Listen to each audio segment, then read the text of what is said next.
Terima kasih Anda masih bersama kami di Berita Padang. Bagi Anda yang baru saja bergabung, kami hadirkan kembali 3 berita utama pada pagi hari ini.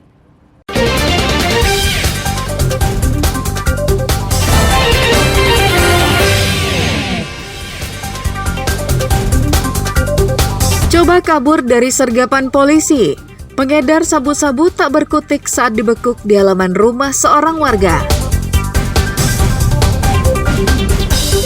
Penangkapan 7 wanita pemandu lagu berbuntut panjang. Tim kuasa hukum pemilik kafe melakukan gugatan pra-peradilan ke Pengadilan Negeri Pasaman Barat. ASN di Bukit Tinggi diminta bersikap netral.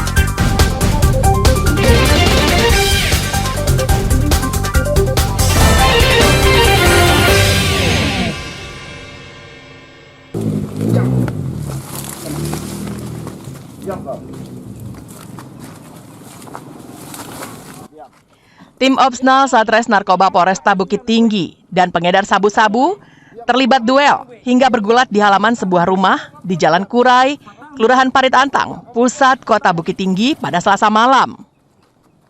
Tersangka Nofri Reza dan Rizky Gayus tak berkutik diringkus polisi setelah mencoba kabur saat disergap ketika sedang transaksi sabu-sabu di pinggir jalan.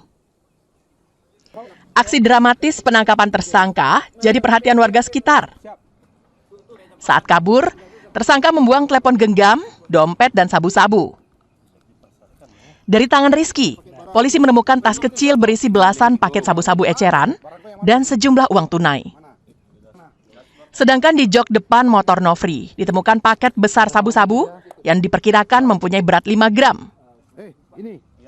Polisi juga menemukan uang tunai ratusan ribu rupiah di kantong celananya yang diakui sisa hasil penjualan sabu-sabu. Setelah keduanya dibekuk, polisi mengembangkan kasusnya dengan pergi ke rumah orang tua Nofri di perumahan Pakan Labuh. Di rumah ini, polisi menemukan barang bukti 2 paket sabu-sabu yang diselipkannya di lemari kamar dan di atas lemari dapur. Orang tua Nofri yang melihat perangai anaknya tak bisa menahan emosi. Namun kericuhan itu tak sempat membesar karena dilerai polisi. Kasatres Narkoba Polresta Bukit Tinggi, AKP Syafri mengatakan, saat ditangkap, Nofri menjual sabu-sabu paket besar kepada Rizky untuk dibagi menjadi paket yang lebih kecil.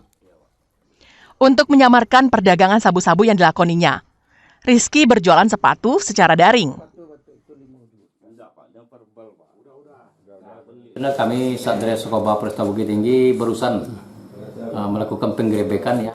Sedikit ada melakukan perlawanan, beliau melarikan diri, kemudian kami berhasil mengamankan sewaktu tersangka yang sebelumnya akan melaksanakan transaksi kepada seseorang atas nama R. Kita amankan 3 paket sedang narkotika jenis sabu. Kemudian uang tunai diduga hasil dari penjualan. Sesuai dengan keterangannya, modusnya menjual sepatu online. Kedua tersangka dan barang bukti dibawa ke Mapolresta Bukit Tinggi untuk penyelidikan lebih lanjut. Keduanya terancam hukuman 20 tahun penjara berdasarkan Undang-Undang Narkotika Nomor 35 Tahun 2009. Dina Amrina melaporkan dari Bukit Tinggi.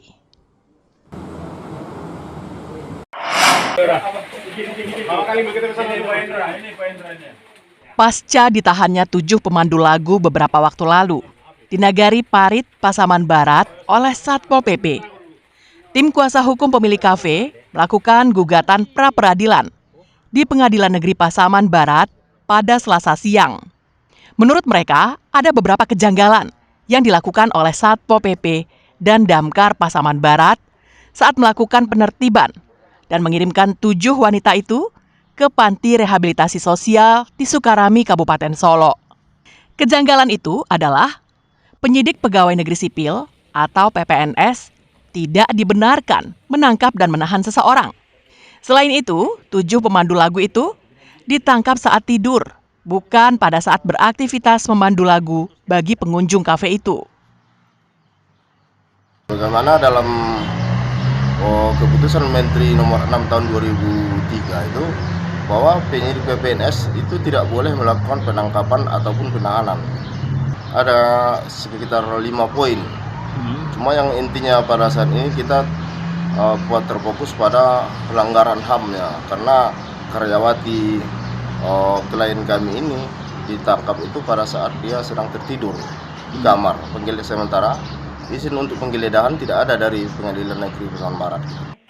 Menanggapi pra-peradilan itu, Satpol PP dan Damkar Pasaman Barat akan menghadapinya. Jika pihaknya menerima panggilan dari Pengadilan Negeri Pasaman Barat, maka mereka akan memenuhinya. Untuk kita ketahui bahasanya sampai hari ini kita belum ada mendapat rilis dari pengadilan. Tetapi sungguh pun demikian, kalau seandainya memang ini di pra-peradilan, kita dari Pol PP insya Allah siap untuk menghadapinya. Insya Allah apa yang telah kita lakukan bersama rekan-rekan kita dengan penyidik juga, insya Allah sudah sesuai dengan prosedural yang berlaku. Satpol PP dan Damkar Pasaman Barat berkeyakinan jika tindakan mereka menangkap dan mengirimkan 7 pemandu lagu ke panti rehabilitasi wanita di Sukarami itu sudah benar dan sesuai dengan prosedur. Safatul Ulum melaporkan dari Pasaman Barat.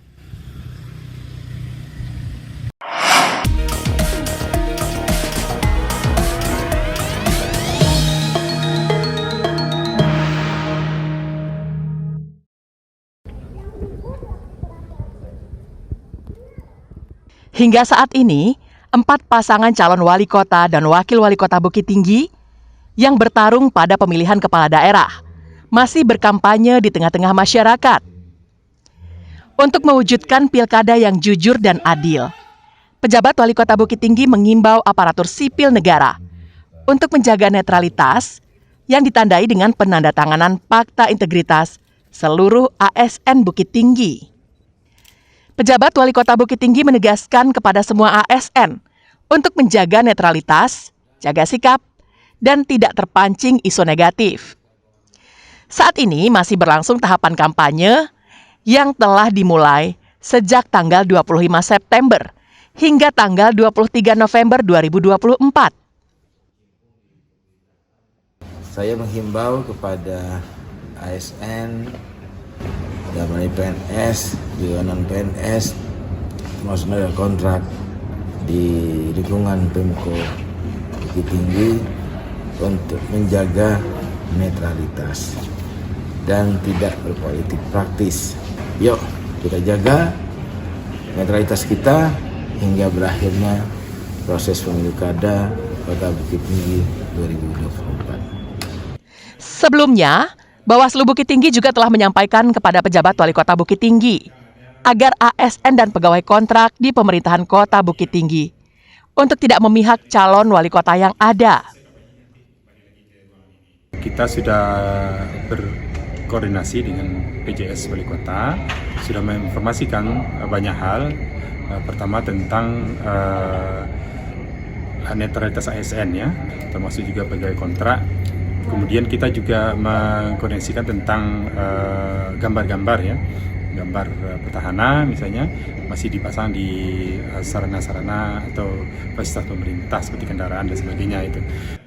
Bawaslu Bukit Tinggi mengimbau masyarakat untuk menggunakan hak pilih dengan datang ke TPS pada tanggal 27 November mendatang. Coblos paslon sesuai pilihan masing-masing dengan prinsip luber atau langsung bebas rahasia. Seperti diketahui, Pilkada Bukit Tinggi diikuti oleh 4 pasang calon wali kota dan wakil wali kota, yaitu nomor urut 1 atas nama Marvendi Fauzan Hafiz, nomor urut 2 atas nama Novil Anoverta Frisdoreja, nomor urut 3 atas nama Erman Safar Heldo Aura, dan nomor urut 4 atas nama Muhammad Ramlan Nurmatias Ibnu Aziz. Dina Amrina melaporkan dari Bukit Tinggi.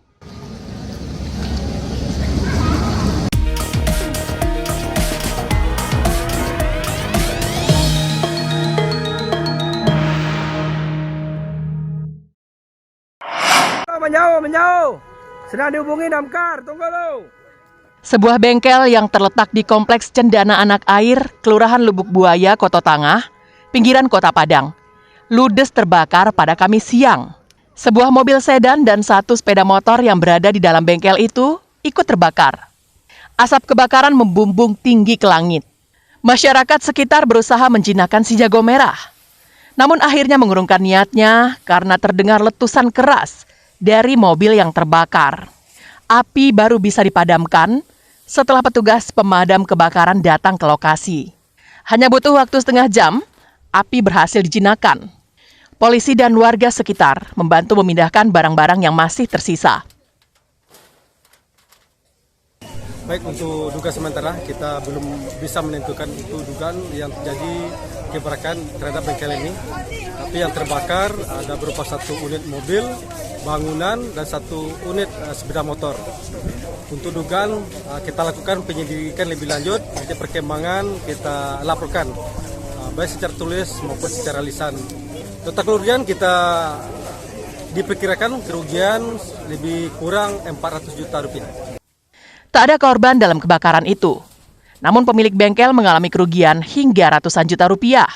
Hingga kini, polisi dari Polsek Kota Tangah masih menyelidiki penyebab kebakaran yang terletak berdekatan dengan rel kereta api itu. Robiham melaporkan dari Padang.